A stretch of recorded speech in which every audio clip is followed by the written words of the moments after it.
చిన్నోడిని చూస్తే ఎంత ఆశ్చర్యమో. ఎందుకో తెలుసా? బలహీనుడు తను శరీరరీత్యా, కానీ బలమైన దేవుని పనిలో నాకు మంచి సహకారి.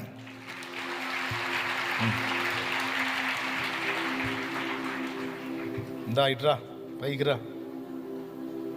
నువ్వు ఇక్కడ ఉంటాను అర్హుడు. ఇదా పైకి ఎక్కు. అయ్యో చూడండి,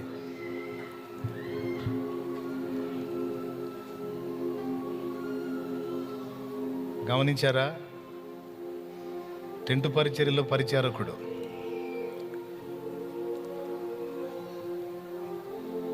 స్వరూపమైనను సొగసైనను లేదు అన్నట్టు మీరు మెచ్చుకోవటానికి అందగాడు ఇంకొకటి ఏదో అనుకోవటానికి లేదు. కానీ తన రూపాన్ని బట్టి ఎప్పుడు కృంగిపోలేదు. కనీసం ఒక్క పర్యాయం కూడా యేసయ్య నన్ను ఎందుకు ఇలా పుట్టించావు అనలేదు. పర్వాలేదన్నా, దేవునికే స్తోత్రం. నేను ఇలాగుంటాం ఆయన చిత్తమేమో, పర్వాలేదు, ఆయనకే మహిమ అని దేవుని మహిమపరిచి ఒకరోజు 2 రోజులు కాదు, కొన్ని సంవత్సరాలుగా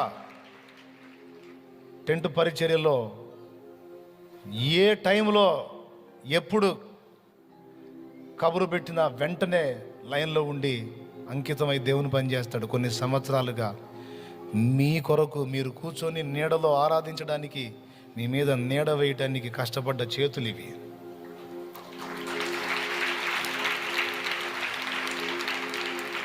నీ రూపం ఇలాగుందా?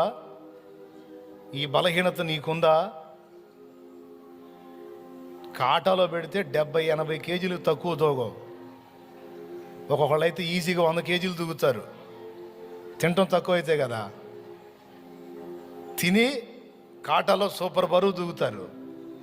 కానీ దేవుని కొరకు ఏం చేశావంటే, రేపు ఈ చిన్నవాడికున్న బహుమానం నీకు లేదు తెలుసా? వీలైతే రేపు ఇతని కింద నువ్వు ఏ పరిచర్యలో ఉంటావో, ఏ పరిస్థితిలో ఉంటావో కూడా నీకు తెలియదు. వీనికి దక్కిన ధన్యత నీకు దక్కలేదు, తెలుసుకో.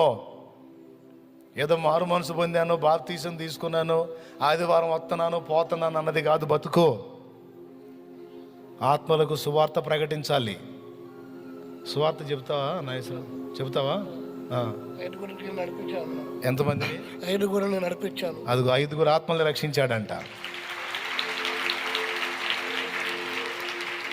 ఒక పక్క సువార్థికుడుగా ఆత్మల రక్షణ కొరకు కష్టపడుతూ, మరో పక్క దేవుని సన్నిధిలో నాకు సహకారిగా పరిచర్య చేస్తూ ఎంత ధన్యత పొందాడు.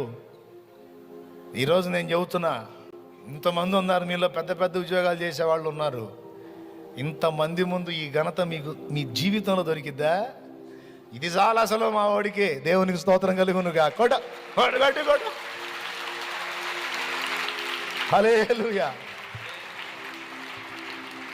ఒక మనుషుడుగా నేనే ఇంత పులకించానంటే ఈ చిన్నవాని సేవను బట్టి నా యేసయ్య ఎంత ఆనందపడతాడు ఊహించు ఒక్కసారి. దేవునికి స్తోత్రం కలుగును గాక. హల్లెలూయా. థ్యాంక్ యూ నాన్న. ఓ దేవుడు నిన్ను దీవించుగాక. సంతోషంగా.